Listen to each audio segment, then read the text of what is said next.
Hello guys, இன்னைக்கு நம்ம பார்க்க போகிறது ஸ்டிக் மான்வாவோட எபிசோடு 84 தான். ஸோ வீடியோக்குள்ளே போகிறதுக்கு முன்னாடி எப்பயும் போல தான் மறக்காமல் ஒரே ஒரு லைக்கை கீழே போட்டுருங்க. ஏன்னா அப்போ தான் நிறைய பேருக்கு ரெக்கமெண்ட் ஆகும். அதே மாதிரி இப்போ தான் நம்ம சேனலுக்கு வரீங்கன்னா சப்ஸ்கிரைப் பண்ணிக்கோங்க. சரி வாங்க, நம்ம டைம் மிஸ் பண்ணாமல் எப்பிக்குள்ளே போகலாம். போன எபிசோடில் லவ்வோ இறந்து போயிட்டா, அங்கே லூனாவும் இறந்து போயிட்டா. இப்போ அவங்க ரெண்டு பேரோட பாடியை அவன் தூக்கின்னு போயிட்டான். அதனால் ஹீரோக்கு அங்கே என்ன பண்ணணும் தெரியல. அதுக்கப்புறம் வந்த வழியெல்லாம் யோசிச்சு பார்த்தா அவனுக்கு எல்லா விஷயமும் புரிய வருது.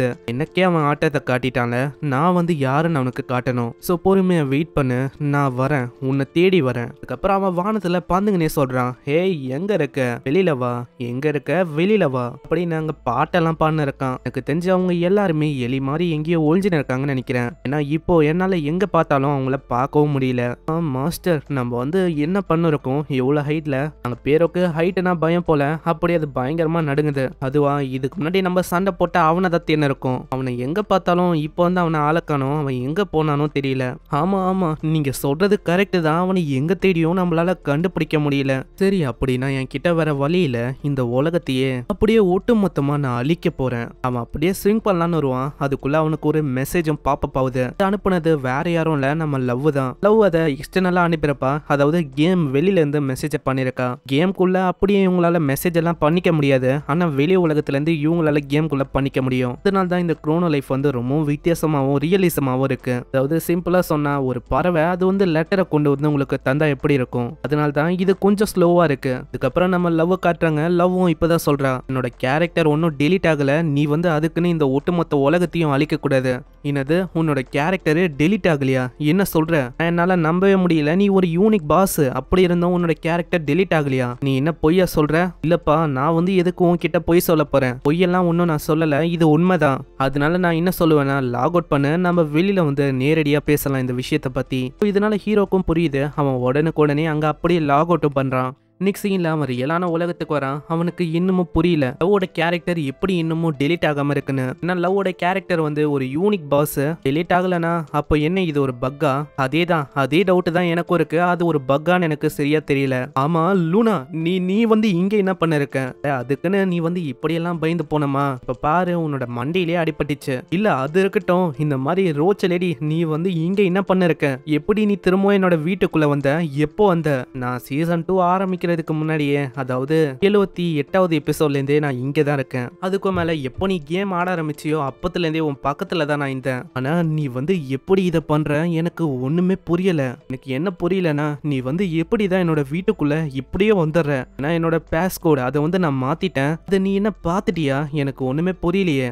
இல்ல நான் ஒன்னும் பார்க்கல. அப்போ நான் என்ன, நீ என்ன என்னோட வீட்டுல இதுக்கு முன்னாடி வாழ்ந்தியா என்ன? அதுவும் இல்ல. அப்படின்னா இந்த வீடோட ஓனரா இல்ல மாஸ்டர் கீயை நீ வச்சுன்னு இருக்கியா? இல்ல. அப்புறம் எப்படிதான் நீ உள்ள வந்த? அது வந்து ஒரு சீக்ரெட்டுப்பா, அது என்னால எப்படி சொல்ல முடியும். ஆனா அதுக்குள்ள யாரோ டோர் பெல்ல அழுத்துற மாதிரி சவுண்ட் கேக்குது. அது வேற யாரும் இல்ல, லவ் தான். பீஸ், நீ உள்ளதான் இருக்க, கதவு திறந்தா நான் வந்து உள்ள வருவேன். ஜியுக்கு என்ன சொல்லணும் தெரியல, ஏன்னா இந்த டைம்லன்னு பார்த்தா வந்திருக்கா. லவ் வந்து இங்க வந்திருக்கா போலியே. சரி, நான் என்ன டோரை போய் திறக்கட்டா? நீ ஒன்னும் அப்படி எல்லாம் பண்ணக்கூடாது. அப்படி பண்ணா இது வந்து ஒரு பெரிய பிரச்சனை ஆயிடும். இங்க ரெண்டு பேரும் எலியும் பூனை மாதிரியும் அதாவது சண்டை போட ஆரம்பிச்சிருவீங்க. அட கேப்டன் லவ், நீங்க வந்து கொஞ்சோன்னு வெயிட் பண்ணுங்க, நான் வந்து கூடிய சீக்கிரத்துல வந்துடுறேன். கண்டிப்பா நான் வந்து வெயிட் பண்றேன். லூனா, நான் வந்து இப்போ அவளை சூப்பு கடைக்கு நான் கொண்டு போக போறேன். நீயும் அங்கேயே வந்துரு. அதாவது நீ எப்படி வந்தியோ அதே மாதிரி வெளில போயிடு. உனக்கு புரியுதா? புரியுது. நான் என்ன திரும்பவும் அதே மாதிரி தான் போகணுமா?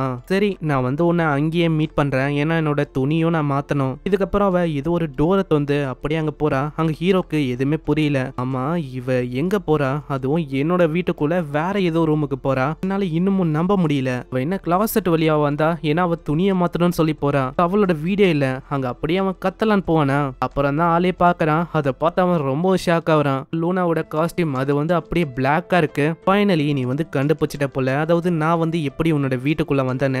சரி, ஏதோ ஒண்ணு, நான் வந்து போறேன், நான் உன்னை அங்க சந்திக்கிறேன். அவ போனக்கு அப்புறம் தான் நம்ம ஹீரோக்கே புரிய வருது. ஓ, இப்போதான் எனக்கு புரியுது இவ எப்படி வீட்டுக்குள்ள வந்தானு. அட இருங்க, நான் வேற லவ் வெயிட் பண்ண சொன்னேன், அவ வேற வெளியில வெயிட் பண்ண இருக்கா. ஃபர்ஸ்ட் அவளை மீட் பண்ணணும். இதுக்கப்புறம் வெளியில வந்தா அங்க லவ் ரொம்ப ஷாக் ஆகுறா. என்னது, நம்ம ரோச் லேடி இங்க தான் வாழ்றாளா? அதுவும் இந்த பில்டிங்லயா? எனக்கு வந்து இந்த விஷயம் தெரியவே தெரியாது. ஆனா இந்த பில்டிங்ல தான் இருக்கேன். இருந்தாலும் இவளை நான் பார்த்ததே இல்ல. இத்தனை வருஷம் வருஷமா இவ வந்து இங்க வாழ்றா. அதுவா எங்க அப்பா அம்மாவோட ஃபேமிலி எப்பயும் இந்த பில்டிங்கை விட்டு போயிட்டாங்க. இருந்தாலும் நான் வந்து இங்க இருக்கேன். என்னோட பேரண்ட்ஸ் வந்து வேற ஒரு சிட்டிக்கு போனனால நான் வந்து தனியா தான் இருக்கேன். தனியா இங்க வாழ்றேன். அதுவும் ஒரு 10 வருஷத்துக்கு. இப்பதான் நம்மளுக்கே தெரிய வருது இந்த லவ் இருக்கால, இவ வந்து 3 வருஷமா இங்க வாழ்றா.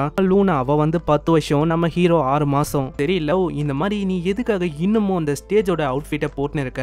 கான்சர்ட் எப்பயும் முடிஞ்சு போயிடுச்சு, என்னமோ நீ அதை போட்டுன்னு இருக்க. இதுவாப்பா, நான் பர்ஃபார்மன்ஸ் முடிஞ்சோடனே நான் கேமிங் குள்ள வந்துட்டேன். அதனால தான் நான் இன்னமும் இதை போட்டுன்னு இருக்கேன். ஓ அப்படியா?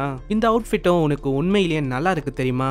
ஓ அப்படியா? நீ வந்து இப்படி சொல்றேன்னா நான் கண்டிப்பா உனக்கு வேணும்னா சொல்லு. நீ எப்பெல்லாம் பார்க்க ஆசைப்படுறியோ நான் வந்து அப்பெல்லாம் இந்த மாதிரி அவுட்ஃபிட்டா போட்டுக்கிறேன். ஆனா இவங்க வந்து இப்படி பேசுறாங்களே, இது வந்து லூனாக்கு சுத்தமா பிடிக்கல. போதும் போதும் நிறுத்துங்க. இந்த மாதிரி நம்ம வந்து இதுக்கு மேலேயும் இப்படி எல்லாம் பேச தேவையில்ல. நம்ம வந்த விஷயத்த பாத்துக்கலாம். அதனால நம்ம கேமை பத்தி பேசலாம். இதுக்கப்புறம் அவங்க அந்த ஷாப்புக்கும் போறாங்க. அந்த ஷாப்லயே லவ்வும் சொல்றான், ஆமா உங்களுக்கு வந்து வேற எதுவும் ஷாப் இல்லையா? எதுக்கு இங்கேயே வந்துன்னு இருக்கும்? வேற வழி இல்ல, 24 மணி நேரமும் ஓப்பன்ல இருக்க ஷாப்னா அது வந்து இதுதான். அதனால நம்ம இங்க தான் வர மாதிரியே இருக்கும். அதே மாதிரி இங்க இருக்கிற சூப்பும் நல்லா இருக்கும்பா. அதனால எதுவும் குறை சொல்ல முடியாது. லூனாவும் சூப் ஹாட்டா இருக்கிற மாதிரி அவளை ஹாட்னு சொல்ல, இதனால ஹீரோ ரொம்ப வெக்கப்படுறான். பாக்குற லவ்வுக்கும் புரியுது இவ பேசி பேசி நம்ம ஹீரோவை மயக்க பாக்குறான்னு. இதனால அவங்க 2 பேருக்குள்ள சண்டை ஏற்பதா. ஆனா ஹீரோ அவளைக்கும் கண்டுக்காம அவன் அப்படியே ஸ்பூனை வச்சு சாப்பிட்டு கம்முன்னு இருக்கான். ஆனா எனக்கு இன்னமும் புரியாத விஷயம் என்னன்னா, நம்ம லவ்வோட கேரக்டர் அது வந்து யூனிக்கான பாஸ் கேரக்டர். அது வந்து டெலிட் ஆயிடுச்சு. அது இன்னமும் நீ டெலிட் ஆகல அப்படின்னு சொல்ற. அதுதான் எனக்கு புரியல. அதேதான் நான் வந்து எத்தனை வாட்டி உனக்கு சொல்லி புரிய வைக்குது. ஏன்னா நான் சொல்லியும் நீ வந்து நம்பலல. அந்த லூனா அவகிட்டயே நீ வந்து கேளு. ஏன்னா நாங்க 2 பேரும் செத்தக்கு அப்புறம் அங்க ஒரே இடத்துல தான் ரீஸ்பான் ஆனோம். ஆமா அது வந்து உண்மைதான். நாங்க 2 பேரும் ஒரே இடத்துல தான் ரீஸ்பான் ஆனோம். அது என்னோட கண்ணால பார்த்தேன். அப்படி ஒண்டி என்னோட கண்ணால நான் பார்க்கலன்னா கண்டிப்பா நம்பியிருக்க வாய்ப்பே இல்ல. நீ அப்படியே பாஸ்டுக்கு போது அங்க என்ன ஆச்சுன்னு நம்மளுக்கு இப்போதான் தெரிய வருது. உங்க 2 பேரும் இறந்து போனாங்களே, அங்க லூனாக்கு ஒரு நோட்டிபிகேஷன் வருது. நீங்க அதாவது உங்களோட கேரக்டர் அது வந்து செத்து போயிடுச்சுன்னு. இதுக்கப்புறம் அவ வேற ஒரு இடத்துல ரீஸ்பான் ஆகுறா. அப்படி அவ இறந்து போய் வேற ஒரு இடத்துல ரீஸ்பான் ஆகுற இந்த விஷயம் இது வந்து ரொம்ப நாள் கழிச்சு நடக்குதா. இதனால அவளுக்கு கொஞ்சம் வித்தியாசமா ஃபீல் ஆகுது. அதே மாதிரி அந்த வெள்ளையா இருக்கிற அந்த பர்சன் அது வந்து யாருன்னு இவங்களுக்கு தெரியல. அந்த பர்சனை நான் பீட்டா சர்வர்ல இது வரைக்கும் பார்த்ததும் இல்ல. என்ன புது இனிமையா அவனை இவங்க தான் ஆட் பண்ணி விட்டுருக்காங்களா? திடீர்னு லூனாக்கு ஒரு வாய்ஸும் வருது, ரோச் லேடி. அது யாரான்னு பார்த்தா லவ் தான். லவ் இன்னமும் உயிரோட இருக்கா. இதை பார்த்து அவ ரொம்ப ஷாக் ஆகுறா. ஏன்னா லவ் வந்து ஒரு யூனிக்கான பாஸ் கேரக்டர். அப்படின்னா இப்போதைக்கு உன்னோட கேரக்டர் அது டெலிட் ஆயிருக்கணும். அது ஏன் இன்னமும் டெலிட் ஆகல எனக்கு தெரியல என்ன ஆச்சுன்னு. ஆனா ஏதோ ஒன்று இப்போதைக்கு நீ அவனுக்கு மெசேஜ் பண்ணு. ஏன்னா அவனை பத்தி தான் உனக்கு தெரியும்ல. இந்த மாதிரி அவன் கோளாரா ஏதாச்சும் பண்ற போறான். ஏன்னா நீ வேற இல்லையா இந்த உலகத்தை ஏதாச்சும் பண்ற போறான், அழிக்க போறேன் அப்படி இப்படின்னு. அதனால என்ன பண்ணு, நீ அவனுக்கு மெசேஜ் பண்ணு. ஏன்னா இப்போதைக்கு வந்து இறந்து போயிட்ட அப்படின்னு தான் யோசனை இருப்பான். அதுக்கு தெரியும் அந்த டைமென்ஷன் அதையும் அவன் அழிக்க வாய்ப்பு இருக்கு. ஆமா ஆமா லூனா, நீ சொல்றது கரெக்டான விஷயம். வந்து இப்பயே லாக் அவுட் பண்றேன், சீக்கிரமா உனக்கு சொல்றேன். இப்படிதான் அங்க ஆச்சு, இப்படிதான் நான் லவ் அங்க சந்திச்சேன். ஆனா எனக்கு இன்னமும் புரியல எதுக்காக பாஸ் கேரக்டரா இருந்தோம் நம்ம லவ்வோட கேரக்டர் அது வந்து டெலிட்டே ஆகல. இது என்ன ஏதாச்சும் ஒரு பக்கா இருக்குமா? திடீர்னு ஒரு வாய்ஸ் வருது. இல்ல அது யாராதுன்னு பார்த்தா நம்ம சோதான், அந்த கம்பெனியோட ஓனரு. கம்பெனி ஓனரை பார்த்து அவன் ரொம்ப ஷாக் ஆகுறான். கம்பெனி ஓனரு, நீங்க வந்து எப்போ இங்க வந்தீங்க? வாய மூறியா? இந்த மாதிரி சாப்பிடும் போது பேசக்கூடாதுன்னு உனக்கு தெரியாதா? அதனால கம்முன்னு இருக்கியா? இந்த மாதிரி நம்ம முக்கியமான விஷயத்தை பத்தி பேசணும். கம்பெனி ஓனரு, நீங்க வந்து எப்போ இங்க வந்தீங்க? நான் ஃபர்ஸ்ட் டே அப்போ கூட உங்களை நான் பார்க்கவே இல்லை, ரொம்ப பிஸியா இருந்தீங்க நீங்க. அப்படிலாம் ஒன்றும் இல்லை, நான் எல்லாத்தையுமே பார்த்து தந்தேன். அதனால கவலை இல்லை. அதே மாதிரி நீங்க பேசுற விஷயத்தையும் நான் கேட்டேன். அந்த பாஸ் கேரக்டர் அது டெலிட் ஆகிற விஷயம் தானே, அது ஒன்றும் பக் இல்லை. யூனிக்கான பாஸ் டெலிட் ஆகிற அந்த சிஸ்டம் அதை வந்து நாங்க தூக்கிட்டோம். என்னது, நீங்க வந்து அந்த சிஸ்டமா தூக்கிட்டீங்களா? எப்போ, எதுக்கு? எனக்கு வந்து தெரியல. ஏன்னா அதை நான் பண்ணல. என்னது, என்ன சொல்றீங்க? அத வந்து நீங்க பண்ணலனா யாரு பண்ணா? வேற யாரு? அந்த குரோனோ லைஃபோட அந்த மெயின் கம்ப்யூட்டர் அவங்க தான் அந்த விஷயத்தை பண்ணாங்க. சிம்பிளா சொன்னா குரோனோ லைஃபோட மதர். என்னது, அதுக்கு வந்து வாய்ப்பு இருக்கா? மதரால இப்படி எல்லாம் பண்ண முடியுமா? ஆமா கண்டிப்பா, ஏன்னா இது குரோனோ லைஃப். இதுல என்ன வேணாலும் நடக்கலாம். இப்பதான் ஃபர்ஸ்ட் டைம் இந்த மாதிரி விஷயம் நடக்குது. குரோனோ லைஃபோட அந்த மதர் அவங்க தான் அந்த காட் ஆஃப் டிஸ்ட்ரக்ஷனை உருவாக்குனாங்க. இந்த காட் ஆஃப் டிஸ்ட்ரக்ஷன் கீழே இருக்கிறது தான் அந்த 7 சின்ஸ் பாஸ் கேரக்டர்ஸ் எல்லாமே. அவன் தான் இந்த ரூல்ஸையும் போட்டான். இந்த மாதிரி ஒரு கேரக்டர் அழிஞ்சு போச்சுன்னா உங்களால திரும்பவும் வர முடியாது, டெலிட் ஆயிடும். நான் இப்போ காட் ஆஃப் டிஸ்ட்ரக்ஷனே இல்ல. அதனால அந்த ரூல்ஸும் எதுக்குன்னு சொல்லி மதர் வந்து தூக்கிட்டாங்க. இப்பதான் ரீசெண்டா சீசன் 2 ரிலீஸ் ஆச்சு. அதனால ஏகப்பட்ட பேரு குரோனோ லைஃப்குள்ள வந்தாங்க. சில பேரு ரொம்ப ஜாலியா இருக்கிறதுக்காக வந்தாங்க. சில பேரு இதுக்குள்ளேயே அவங்களோட புது பேஷனை கண்டுபிடிச்சாங்க. சில பேரு சில விஷயத்தை இழந்தனால ரொம்ப கஷ்டப்பட்டு அழுதுன்னு இருக்காங்க. இன்னமும் இந்த மாதிரி ஒரு விஷயமும் இந்த கேம்குள்ள அப்படியே பின்னி படைஞ்சிருக்கு. ஆனா ஃபைனலா தான் திடீர்னு ஒரு நாள் வந்தது. இன்னைக்கு அன்னைக்கு அந்த வித்தியாசமான கும்பல் அவங்க வந்தாங்க. அங்க எல்லாமே நார்மலா தான் போச்சு. இந்த கும்பல் வந்தனால எல்லாமே அப்படியே தலைகீழ மாற ஆரம்பிச்சது. அங்க இருக்கிற ஒருத்தங்க மேல ஏதோ ஒரு ஸ்பெல் அவன் போட இருக்கிற எல்லாரும் மேலயும் அந்த ஸ்பெல் வந்து படுது. அதான் நம்ம லவ்வுக்கு என்ன ஆச்சோ அதே மாதிரி அங்க இருக்கிற ஒருத்தங்களோட வாழ்க்கையும் அப்படியே ரொம்ப நரகமாயிது.